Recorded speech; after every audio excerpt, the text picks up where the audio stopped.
Hi friends, இன்னைக்கு நம்ம திண்டுக்கல் தலப்பாக்கட்டி பிரியாணி எப்படி செய்யறதுன்னு பார்க்க போறோம். கூடவே அந்த யம்மி கத்திரிக்காய் கிரேவியும் செஞ்சு காட்ட போறேன். இதுக்கு நம்ம ஒரு சின்ன குக்கர் வச்சு அதுல மட்டன் ஆட் பண்றோம். நான் 1/2 kg மட்டன் எடுத்துர்க்கேன். நீங்க 1 kg மட்டன் எடுத்தீங்கன்னா இன்னும் சுவையா இருக்கும். கூடவே 2 கப் தண்ணி ஆட் பண்ணுங்க. And also 1 tablespoon உப்பு, 1/2 tablespoon மஞ்சள்.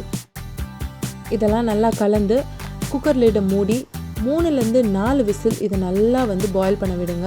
மட்டன் நல்லா குக் ஆகட்டும். இப்போ நம்ம பிரியாணி மசாலா எப்படி செய்றோம்னு பார்க்கலாம். இதுக்கு நான் 2 tablespoon coriander seeds and 1 tablespoon மிளகு, பட்டை கிராம்பு ஒரு 2 ல இருந்து 3, சோம்பு ஒரு 1/2 டேபிள்ஸ்பூன், பிரியாணி இலை 1, கசகசா 1/2 டேபிள்ஸ்பூன், 3 சில்லி இது எல்லாத்தையும் நல்லா மிக்ஸில போட்டு அரைச்சு பொடி பண்ணி வச்சிருக்கேன். பிரியாணி மசாலா பேஸ்ட்டுக்கு நான் 15 ல இருந்து 20 சின்ன வெங்காயம், ஒரு கைப்பிடி அளவு கொரியண்டர் and புதினா and ஒரு 3 ல இருந்து 4 கிரீன் சில்லிஸ் எடுத்து நல்லா அரைச்சிருக்கேன். அடுத்து நம்ம ரைஸ் பார்ப்போம். திண்டுக்கல் தலப்பாக்கட்டி பிரியாணிக்கு நம்ம ஜீரக சம்பா ரைஸ் எடுக்கணும். இந்த மாதிரி சின்ன சின்னதாக இருக்கும். இந்த ரைஸில் நான் ஒரு 2.5 கப் அரிசியை ஒரு 1/2 an hour ஊற வைக்கேன்.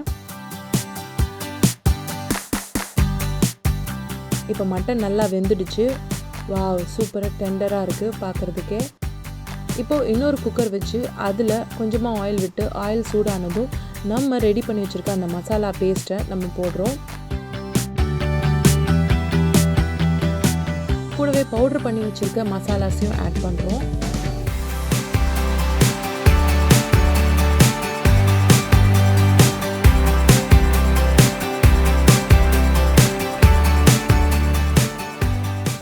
இப்படி இந்த மசாலா நல்லா ஒரு கலர் சேஞ்ச் வந்ததும் இதில் நம்ம குக் பண்ணி வச்சுருக்க மட்டன் ஆட் பண்ணுறோம். மட்டன் நல்லா அந்த மசாலாவோட மர்ஜ் ஆகணும். இப்போது நம்ம மட்டன் ஸ்டாக், அதாவது அந்த மட்டன் வேக வைத்த தண்ணி இருக்கு இல்லையா, அது நம்ம அளந்து 2 கப் ஊற்றணும் தண்ணி. அதே மாதிரி அளந்து 2 கப் நம்ம இதில் ஊற்றுறோம். கூடவே ரொம்ப குட்டி குட்டியாக நறுக்கின புதினா அண்ட் கொத்தமல்லி இலைகள் நம்ம போடுறோம். ஆல்சோ கொஞ்சமாக உப்பு இந்த கிரேவிக்கு தேவையான அளவு போட்டு நல்லா கிண்டி இதை ஒரு 10 நிமிஷம் மூடி வச்சுடுங்க. மீடியம் சிம்மில் வைங்க. 10 minutes கழிச்சு இந்த கிரேவி நல்லா ஊஸ் அவுட் ஆகி வரதை நீங்கள் பார்க்குறீங்க. இப்போ நம்ம ரைஸ் ஆட் பண்ணுறோம். கொஞ்சம் கொஞ்சமாக ஆட் பண்ணி இது நீங்கள் நல்லா கலந்து விடுங்க.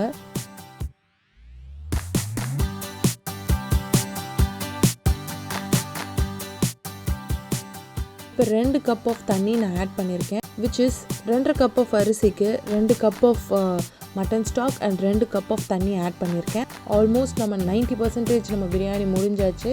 இப்போ இதை நம்ம லிட் போட்டு இதை மீடியம் சிம்மில் ஒரு 25 minutes நம்ம குக் பண்ணணும். 25 minutes இது நல்லா குக் ஆகட்டும். அதுக்குள்ளே நம்ம கத்திரிக்காய் கிரேவி எப்படி செய்கிறதுன்னு பார்க்கலாம். ஒரு பேன் வச்சு அதில் கொஞ்சமாக வெள்ளை எள்ளு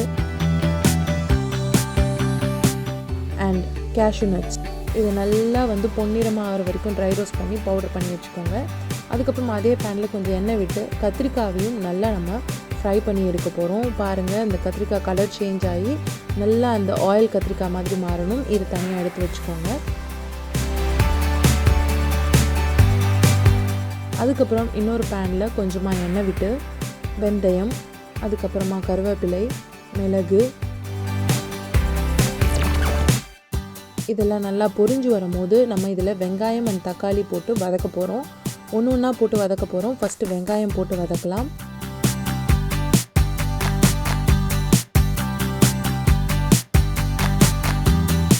வெங்காயம் இப்படி டிரான்ஸ்பரண்ட்டாக ஆகும்பொழுது நம்ம இதில் இஞ்சி பூண்டு பேஸ்ட் ஆட் பண்ணுறோம். அண்ட் கூடவே வெட்டி வச்சுருக்க தக்காளியும் போட்டு இதில் நல்லா மிக்ஸ் பண்ணுறோம். பாருங்கள், இது நல்லா வதங்கி வந்திருக்கு. இப்போது இதில் நம்ம ஒரு 1/2 tablespoon turmeric powder, 1 tablespoon chilli powder and 1 tablespoon coriander powder, ஒரு 1/2 டேபிள்ஸ்பூன் கரம் மசாலா ஆட் பண்ணியிருக்கேன். எல்லாத்தையும் நல்லா மிக்ஸ் பண்ணி மசாலா வாசனை போனதும் நம்ம 1 கப் தண்ணி ஆட் பண்ணுறோம்.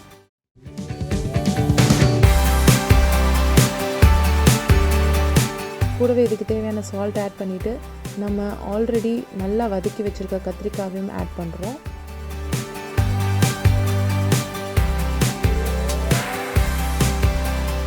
கத்திரிக்காய் கொஞ்சம் நல்லா மர்ஜ் ஆனதும் அதில் 1 கப் ஆஃப் புளி தண்ணி ஆட் பண்ணுறோம். Very main ingredient for this கத்திரிக்காய். புளி தண்ணி நல்லா கேரமலைஸ் ஆனதும் நம்ம ரெடி பண்ணி வச்சுருக்கிற அந்த வெள்ளை எள்ளு பொடியை மேலாக தூவி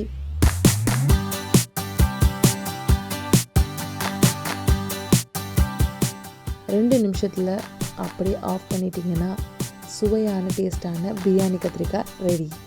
இப்போ கத்திரிக்காய் ரெடி ஆகிடுச்சு. பிரியாணி 25 மினிட்ஸ் ஆகிருக்கு. எப்படி இருக்குன்னு பார்ப்போம். வாவ், சூப்பராக வந்திருக்கு பார்த்தீங்களா. தம்மில் இருந்தால் இப்படி தாங்க இருக்கும். நல்லா உதிரி உதிரியாக வரும். ஸோ நல்லா நீங்கள் நான் சொன்ன பதத்தை ஃபாலோ பண்ணிங்கன்னா இது கண்டிப்பாக உங்களுக்கு கிடைக்கும். உங்கள் வீட்டில் கண்டிப்பாக செஞ்சு பாருங்கள். உங்களுக்கு எல்லாருக்கும் பிடிக்கும்னு நினைக்கிறேன்.